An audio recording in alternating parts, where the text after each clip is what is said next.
Hello and welcome to another Capstone tutorial. Today we will explain how to add new devices to the platform.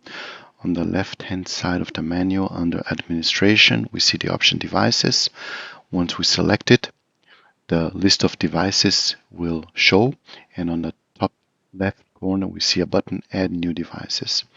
We hit the button and we choose the option MQTT. Important that the devices are connected to the same network or to the same router as the Capstone server.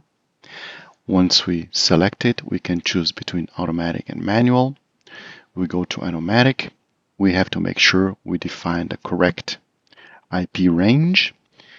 The last three numbers will be provided by the router. And then we start searching.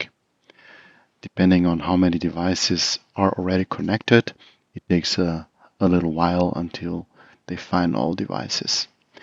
Now we see these are the devices that are already connected, and if we scroll down, we see here this is the device we want to add. It received the IP address 251. We hit add. That's the IP address. We now have to type in the password that we defined for that sensor on the sensor web interface.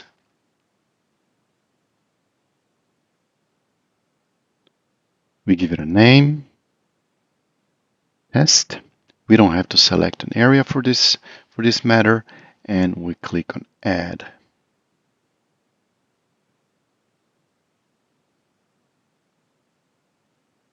Very good. Device has been added successfully. We close the window, and now we see on the far end, here's our device that we just added with the IP address 251. Thank you very much and see you on the next one.